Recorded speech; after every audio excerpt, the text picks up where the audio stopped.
Thank you very much. Give it up for your host, a metrosexual cowboy.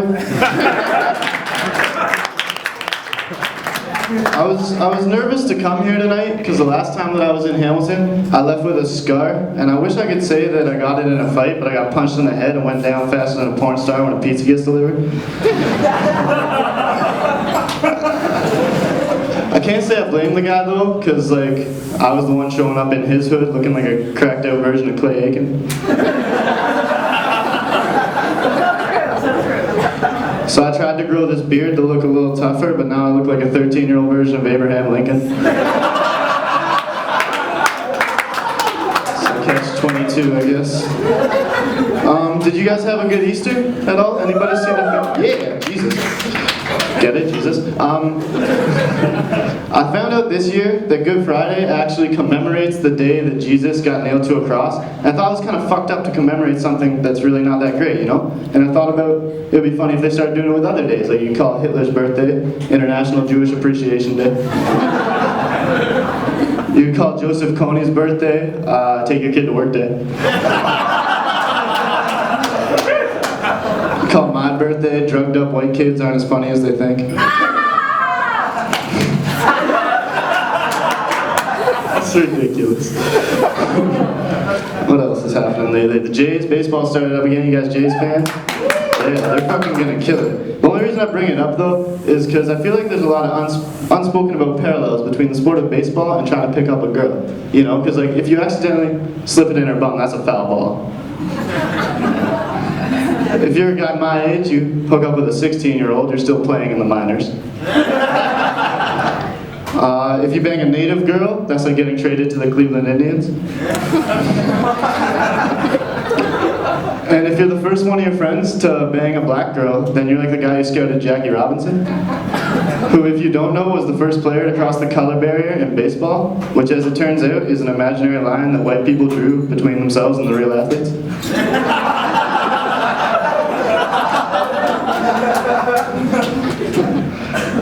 There's actually a movie coming out about him. It's pretty cool. And speaking of black people, my dad runs a charity in Africa, and he wants me to go with him next time that he goes.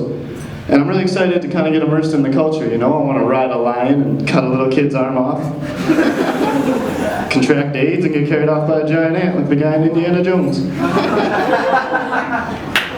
It also surprises me though that my dad thinks he could spend a month with me in one of the warmest climates on earth, because we spent 2 days last year fishing together, and he got mad at me because I used his loofah in the cabin shower. And I was like, Dad, I understand, but if you don't like that, you're gonna hate what I do with your electric beard trimmer. So, even grosser is that I found out the other day I watched too much porn. I realized it was becoming a problem when I started to think of that little buffering circle as foreplay. It was really bad too. Like my friend Ashley turned her computer on and the Windows startup noise happened and I came in my pants. And we were in the library. I was talking about my dad earlier. My mom's cool too. When I was 12 years old, she actually caught me masturbating. It was super awkward, and she was like, it's a sin. But we got over it, we moved on. But then 2 days later, my dad caught me smoking, and he was like, son, I'm gonna sit here and watch you smoke every cigarette in that pack, and then we'll see who likes smoking. And I couldn't help but thinking, thank God he didn't catch me masturbating. I'm gonna sit here and watch you jerk it till it's dry. See who likes masturbating.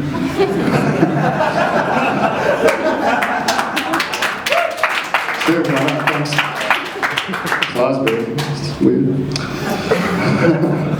So I do watch too much porn. And the other day I was watching this porn, and then it ended, and the website was like, oh, like on Facebook, post to Instagram, tweet.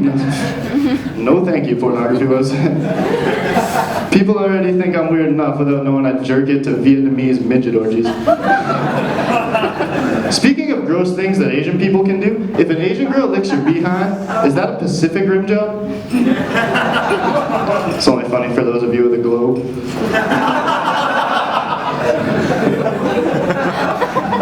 Speaking of crappy jobs, best segue I've ever done, I kind of have one. I cook chicken and bacon at a restaurant, and I'm great at it, but remains shitty. The point being, the interview was 2 questions long, I'll put it that way. They asked me, could you put something into oil without burning yourself? Yes. When can you start? And lately, we get to listen to our own music, and there's this mentally disabled girl who comes in. She's the sweetest girl I've ever met. But the only down part is she plays on an endless loop, One Direction, Justin Bieber, and Taylor Swift, the same 6 songs over and over and over again. And I hate all those people. And then the other day I caught myself singing along to Taylor Swift. And I was like, oh crap, I'm retarded.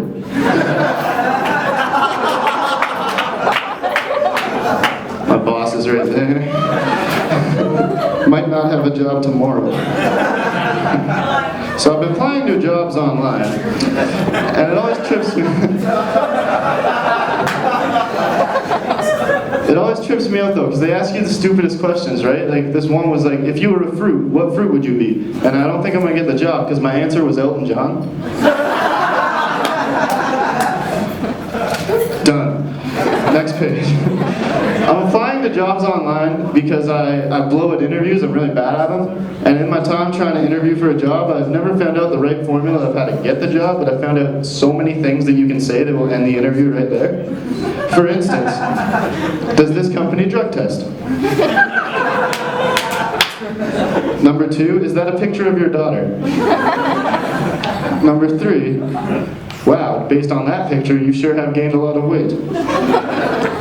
Number 4, how exactly does your company define sexual harassment?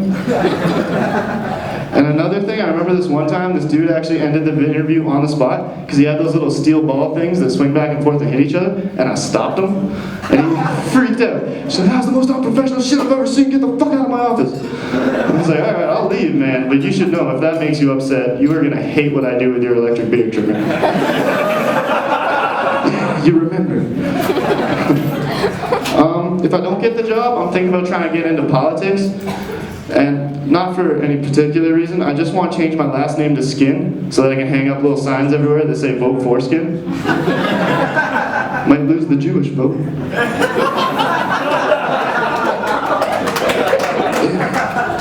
Another reason I want to get into politics is an idol of mine is Barack Obama. I think he's badass. I don't know. Yeah, fuck yeah. And it trips me out. Like in one term, he accomplished what George Bush couldn't do in 2. He found and killed Osama bin Laden. The only thing I had a problem with was he just threw a lifeless body in a bag into the ocean. And I was sitting there thinking, that's the same thing you did when you caught Megatron, and he came back like 3 years later. So I'm often misinterpreting reality, as you can tell with that last joke. Like the other day, I thought that this girl was kind of making eyes with me, you know, like what's up? And then it turns out that she was wondering how I climbed her tree to window level in the dark with no pants on. I'll leave you guys with that. My name's Luke. Peace. Woo!